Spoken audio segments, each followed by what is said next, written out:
Good evening, everyone.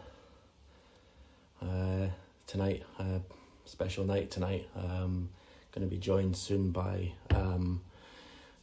one of the greatest players of all time. Ronnie Sullivan's going to be joining us. So many questions you guys have sent in. Seriously, so much. I think someone even commented about questions. What's the point? You wouldn't even ask it. And unfortunately, so many questions coming. I just can't ask everything. But again, so grateful for your questions. Wouldn't be able to do it without you guys.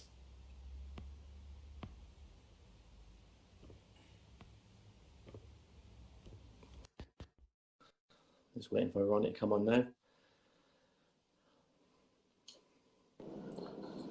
Hello. Stephen, how you doing? You doing all right? You all right? Yeah, good. Thanks for doing this. No worries, mate. No worries. Something to do, innit? I know, it's so boring, isn't it? It's like, what do you do, you know? Whoa. It's like a mental test more than anything, isn't it? So you're not running I'd rather play Pt.1 than have 4 days at the Crucible at his slowest. That's saying something. My hair's getting as big as yours. What about the quiff? Is the quiff all right?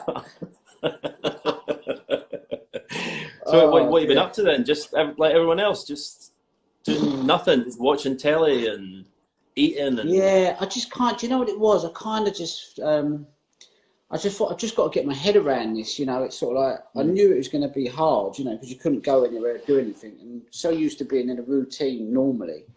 And I just remember what my dad said when he was like doing his prison. He said, I just used to just get into a mindset. He said they put me down in the block. He said, and for the first 10 days, it was really hard. He said, but then after that, you get used to it, you get institutionalized. So I spent the first 7 days on the sofa and I didn't move and I was just eating and watching TV. And you kind of do get into that sort of mode where you go, oh, you know what, it's actually all right. But then after a while, I thought, if this goes on for 2 or 3 months, I'll end up sort of with an obesity problem, you know. So well, I mean, I think that's the same with everyone. Eating so much, drinking too much. It's like when after the 3 weeks they said like everyone knew we were going to have more time, but when they announced it, it was like, oh my god, it was like no, I think reality hit.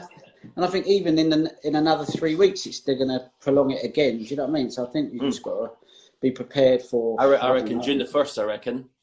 Well, they're talking about pubs not opening until Christmas, and I'm thinking, wow, you know what I mean? There must, you know, how can it be? You know, they'll say to pubs, right, you're not to open at Christmas, but yet other people can go and do stuff. So it's kind of a bit of a mixed signal sometimes, isn't it? Really, getting so you're not really quite sure. But I mean, I'm prepared to take the risk and get out there and start living. Give me the COVID-19, give it to me, I want it. Where did you last have a cue in your hand? I think it was the last time I hit a shot. I think the last time would have been properly would have been the Welsh in Cardiff. I played in a shootout, but like that was like a frame, so I wouldn't really count that. And then after that, I played 4 exhibitions, but I didn't actually pick my cue up and do any practice from when I lost in the. You like the exhibitions, didn't you? I absolutely love them. No rules, my own rules. No one tells me I got to tuck my shirt in. You can't do this. You can't do that. I mean, I'm never good with rules. So for me to go on the exhibition circuit, it's like I'm free of all that. Do you know what I mean? So it's kind of, and I'm really well behaved when there's no rules on me. When they put rules on me, it just antagonises me, and I start to sort of like I think, okay, let's have a battle. You know what I mean? It's like let me see how many rules I can break and get away with it. Many exhibitions you reckon you do a year? I think basically I never used to do any. I was a bit like you. I followed you and Steve Davies because I thought, you know what, I wanted to win titles and be as good as I could possibly be. So, you know, preparation and practice was always a priority. But I think as I've got a bit older,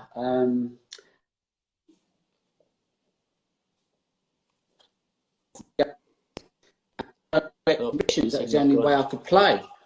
Yeah. So I kind of started doing them. I thought, actually, I quite enjoy this, you know, a little 2-3 nights away on the road. And I kind of got into it, you know. So are you kind of using that as practice now, yeah? Not really, because the tables are so bad, you know, and if anything, it does more damage to your game. So, you know, it's probably not ideal, but if you enjoy something, it's sort of like you have to be prepared to pay the trade-off, really. And I didn't want to invest everything into tournaments and Yeah. and stuff like that. But I do think for the next 2 years, I might just focus and play in every event I can possibly play in, and just give it one last shot and see if I can get my level, get my game to a level where I feel like I'm confident of winning before I go into yeah. I was going to ask you that. Have you still got like the desire, like the will to do that anymore? Like to put the, pay the price, as it were. I mean, will you practice it? You'd say you're going to enter everything. Does that mean you're going to practice hard as well, or? I'll probably like a couple of weeks. If I haven't played for 2 or 3 months, I'll probably do like a couple of weeks solid practice. And then I just think there's so many tournaments that, if you're going to play in most of them, then it doesn't leave you much time to practice. And then if I felt like my game needed a bit of a sharpen up and I lost early, then maybe, 3 or 4 days on the practice table will be enough, So it's like when you was flying and winning everything, there was a little bit of a gap between each tournament, so you could prepare brilliant for every tournament. Whereas now, sometimes winning and getting to finals of tournaments, I'm not saying it's a bad thing, but in one way, it doesn't allow you to really prepare properly for the next tournament. I mean, you could play a final in China on Sunday and then be playing Tuesday in Cardiff or something, So it's not ideal preparation, but I think you just have to get your head around it and go, okay, I've got to the final at that one. I probably ain't going to do well in the next one, so just take it on the chin, and maybe an early exit isn't such a bad thing. Yeah. Does it like get to you a little bit? The judge one of these tournaments, you look at and think, I should be like. Do you have any regrets like that, or not? You just think about your own game, or I mean, I always think it's hard to sit there watching other people win. I hated it. Yeah, I mean, I think you're more of a competitive animal than I ever was. Yeah. I put you in the bracket of Schumacher and Tiger Woods. You seem to cope with defeat very well. If you do lose, you don't seem to wallow in it. No, because I think if I played a good match and I played well, then for me I get the enjoyment from that, and that's where my enjoyment comes from. If I play really bad and win, I'll come off the table and be very disappointed in me. And people say, "But you've just won the match," and I go, "But it was such a bad performance," and I can be my own worst critic sometimes. So I think, I'd rather be like you, because a win's a win, and I've learned from working with Steve Peters that sometimes just getting through them dodgy, where you've not played career, I kind of sabotage a lot of my own chances of winning, because I thought if my game's not right, I can't possibly win. But since working with Steve, I've learned to try and ignore that voice, and I've kind of persevered a lot more when things probably weren't going as well as I wanted them to go. Yeah. Do you know, I've always wanted to ask you, is there any shots that you think, have you got any weaknesses, any shots you don't like? I'll tell you what my shot was. Do you know if you've got a black along the cushion, the black cushion, it's tight to the cushion, kind of half ball pot, and you've got to stun it in for the black? I can't play them. I drop them in dead weight, so you can't miss them. Honestly, I hate that shot. That's a tough shot, though, isn't it? Yeah, because you got to make sure you nip it, ain't you? And it's like one of them. It's like, but any shots you don't like, or just? Yeah, I mean, listen. I mean, I think when you're playing well, there's no shot you don't really fancy, and you just always you always seem to be playing to your strengths, and it's like when you've got certain shots. When you're playing well, you have more shots in your locker, I feel. So when I'm playing well, I feel like I play that killer safety shot a lot earlier, so you're getting a lot earlier. And when you're playing well, your opponent, you feel like your opponent makes silly mistakes to let you in. You think, I'm getting in so easy today. And I just think, it's a different game when you're playing well. And, like when you're struggling, the pockets get smaller, the table looks bigger, your options are a lot less. And you just think, well, and sometimes, and that's when it's tough, But I mean, you was on a different level, mate. You was. No, I don't. No, you was. Trust me. I seen you play when you was 15, and I've just seen the greatest snooker player I've ever seen. I don't know if you remember it. You played Paul Tanner at Hastings. Yeah. You remember Paul that? Tanner, I was there, mate. Paul that Tanner, was the first time I see you, and I just see this geezer just walking around the table like he owned the gaff. And Paul Tanner was a good player. I remember it was packed, and I was like, I've never seen this amount of people come to watch any one player, and they're coming to watch this young 15-year-old, and I was like, wow. Jesus. So I've got the snooker. Have you been watching the classic matches? I watched a bit of Jimmy and Davis today. I know. I've got it on now. It's like, I mean, I just can't. Jimmy's cue action is just night and day to what it is now. It's unbelievable, isn't it? Yeah, I'm not sure what to make of it. It was different. A lot different. But our cue actions do change over the years. I think, John Higgins. People say John Higgins' cue action hasn't changed, but you look at his early days. he had such a long bridge, like a lot of cue overhang, and now he's much more compact. But I think it's just the nature of snooker. We're always tinkering. I mean, I've had about 6 cue actions in one match. You know what I'm saying? I've tried a few. Anyway, I hope you're ready, because look. Love it. Bring them on. I've gone through them to get rid of a few. But, so we'll start. I can't read anymore. My eyes have gone. So this from Davey BBBB says, what do you look at as your greatest achievement in snooker? Greatest achievement in snooker? I think a couple really stand out for me. And I think winning the 2012 World Championship was a big one for me, because I never thought I'd ever win another World Championship. Is that the one when you had a year off? No, that was... I'd had 2 really bad years, didn't really do much, and lost 6 first-round matches. And then I met Steve Peters, started working with him, and then he kind of gave me a bit of a spring in my step to want to play again. And then I was playing well, but I wasn't getting any results. And I was thinking, maybe I've just done that, you know? Like, I was 35, I looked at you and Davis, and, you know, all your winning was done. You know, you kind of dominated them from what, 18 up to 31, 32. And I just thought, maybe that's just the trend. So I kind of accepted it, that maybe I wasn't a winner anymore. And then out the blue, you know, I got to Sheffield, and I didn't feel like I was playing great. And all of a sudden, something just clicked. And who made the first move to Steve Peters? You to him, or him to you? No, it was Django. Django. Was Django, it? Yeah, Django recommended I should see him, and he spoke to my mum 3 years prior to me actually seeing him. But my mum just didn't tell me. So eventually I did go and see him, and, you know, it's definitely, you know, it's one of the best things that I've done, because that was one of my weak areas. For you, I mean, it wouldn't make no sense for you, because you was mentally strong, but for me, that was something that was one of my weak areas. Right. And 2013, obviously having a year off, that was kind of. That was I mean that, and then I look at, like, I mean, the 1,000 Century is just unbelievable. I mean, that's just like, I know when the tournament wins are unbelievable, but things like that.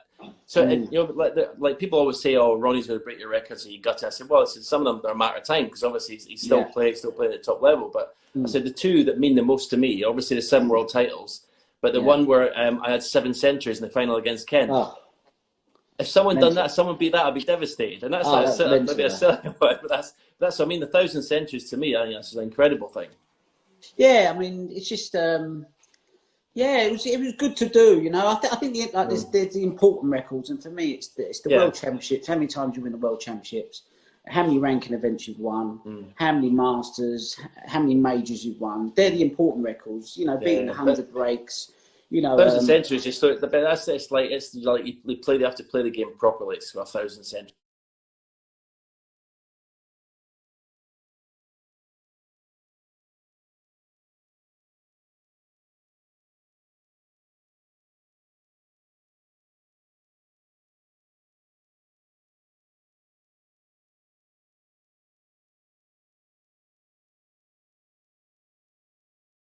I mean, that's proper break building. That's the kind of snooker I appreciate. I think that's incredible. Yeah, it's just listen, snooker's all about scoring nowadays, you know. And if you watch the Davis Jimmy match, you know, they make a 50 and a 40s, and a lot of them breaks now, like you said, like, you know, 7 centuries in the best of 19.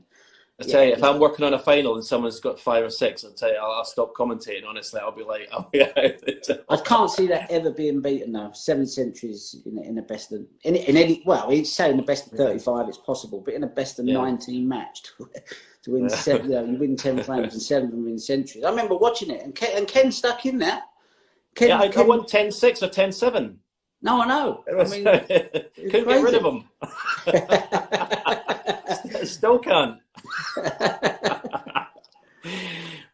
Some of these names I'll never get right. I'll take my time. Inderpreet Makaru or something. It says, how do you set goals and how do you cope with defeat? Well, you've already talked about that before, didn't you? Do you set goals before the start of a season, or just see how it goes? Or no, never set goals. I just think, I remember what Ian Doyle said to me once. He said, Stephen never prepares for the world. He said he starts in September when the season starts. You know, he's in 6 hours a day and he's practicing, and obviously come the Worlds, you probably get a bit more excited. But he said Stephen was just 6 hours a day every day, and I was like, okay, that's it. You know, you just prepare 24/7 like Mayweather. I'm in the gym, I'm fit, I'm training. This is what I do. It's a business. and I just want to like be the best that I can be. And I was like, Yeah. you know, that's how I kind of looked at it, and I just thought, yeah, you know, it's preparing well. Winning tournaments is just a byproduct of preparing well, I think. Absolutely. Splash Bandicoot says, why don't you think snooker is popular in the States? Because you did that thing with the pool, didn't you, in America? Yeah, I went to America, played. You think it's just because it takes too long? You think that's as simple as that, or? I don't know. I just think it's a little bit like, why hasn't basketball, why hasn't American football taken off over it? It's not that they're just, it's not that they're not brilliant sports. It's just, it's part of a culture. And then you have to, you know, it's like, how do you change a culture sort of thing, you know? And I'm sure if they got into snooker, they'd appreciate it and love it. I mean, when I went out there, you know, they had a lot of love for me and a respect for snooker because they play cue sports. They play on a 9. You get recognised a lot, did you? Well, not out on the streets, but whenever I went into like a pool hall, you know, one person would like say, and then you could see them all around the phones looking.